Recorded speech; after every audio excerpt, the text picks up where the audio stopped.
All right, what's going on, you guys? Nick here with Nick Strength and Power. I've got a couple of interesting stories for you guys today. The first story that I've got for you guys today, Nick Walker has actually revealed who his new coach is going to be. So as you guys know, a couple weeks ago, maybe it was a month ago now, Nick Walker and his previous coach, Matt Jansen, they split up. Matt is the guy that got him to the Arnold Classic victory, that got him to the top 5 Olympia placing, that got him to arguably one of the best rookie seasons in bodybuilding history. But they had their differences and they went their separate ways. And it's been speculated for a while, who is Nick's next coach going to be?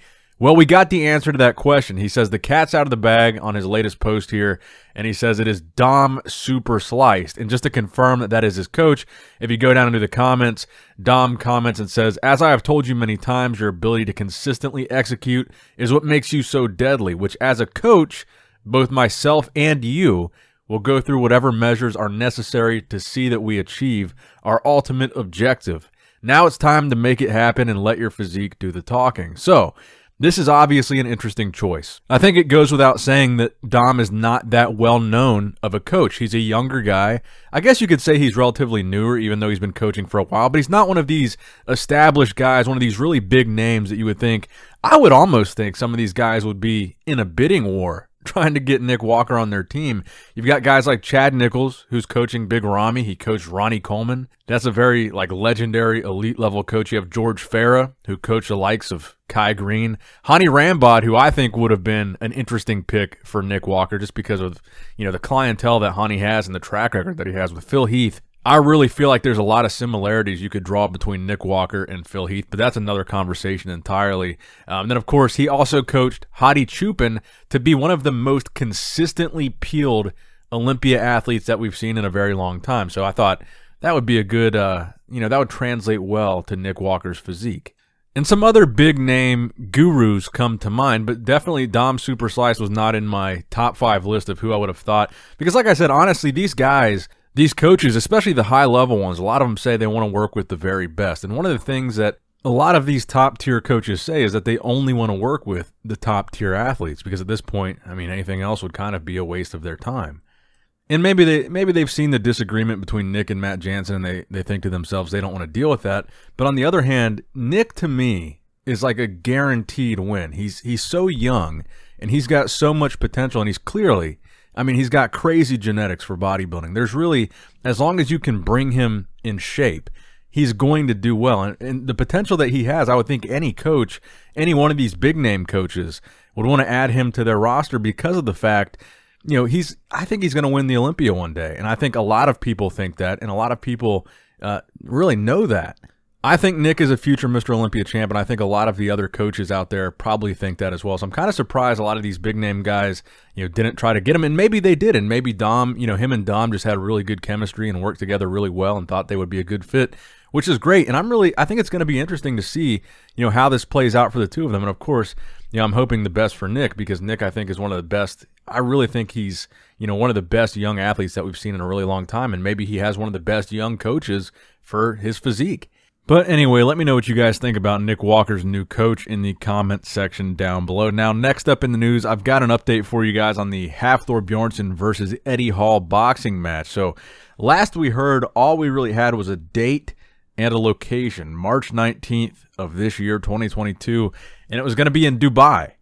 Now, the update that we have is the location where it's going to be live streamed. So it's going to be live streamed on Segi.tv.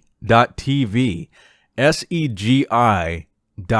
But the cool part about this, and the reason why I wanted to include this in this video, is according to this post, they say, big announcement, who wants to watch Eddie versus Thor for free? We've partnered up with Core Sports to bring the fans a long-awaited fight, free of charge, no payment, no signups, just click and watch.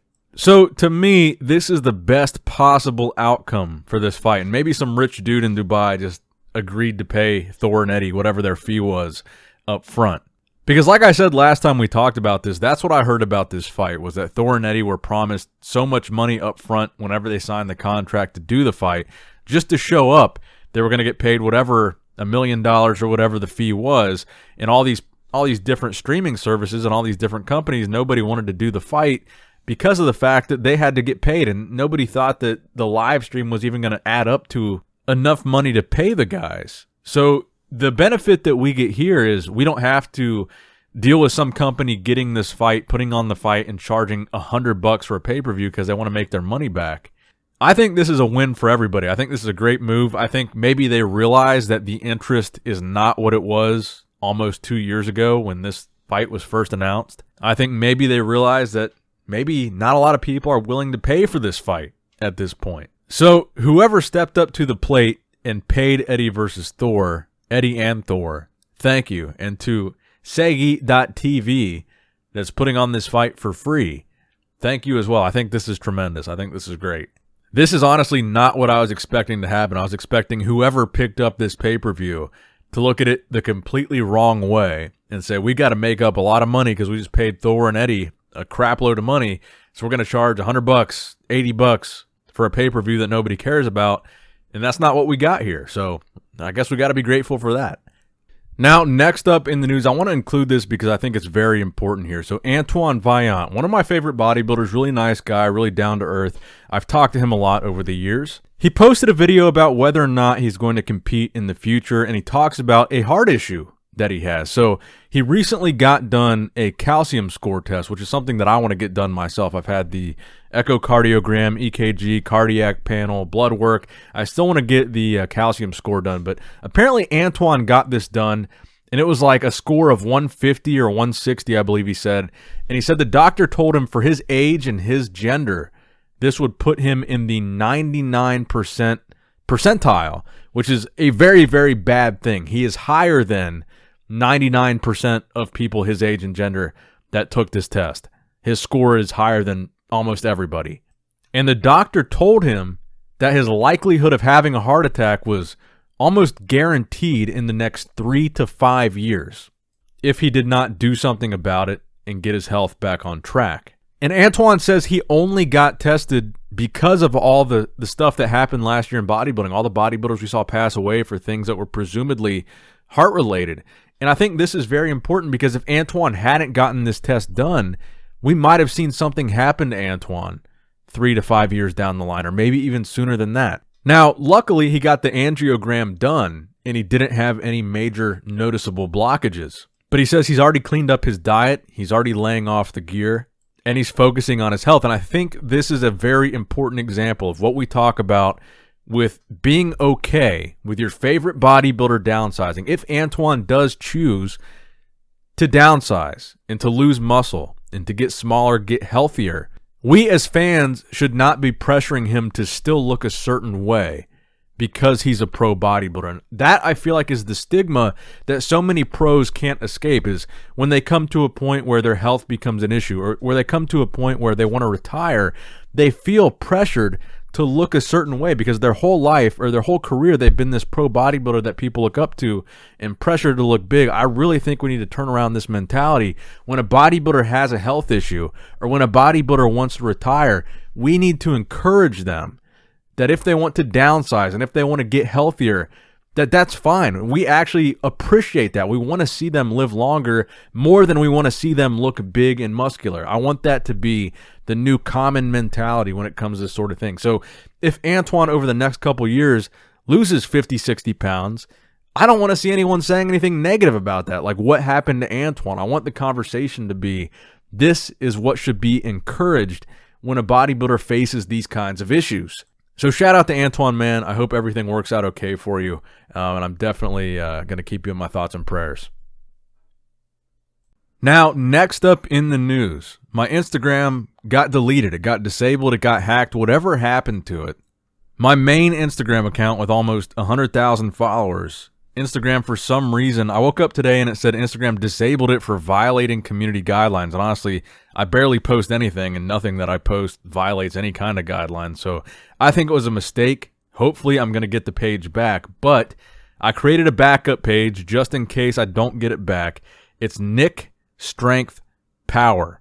Just those 3 words. NickStrengthPower. Nick Strength Power is my backup account. If you guys want to follow me on Instagram, follow me there. I don't know if I'm going to get the other account back. I'm assuming I will because, like I said, I think it was a mistake. And I guess this has happened to a lot of people in the fitness industry lately. I've seen a lot of people's accounts go down. I've seen a lot of people's accounts get hacked.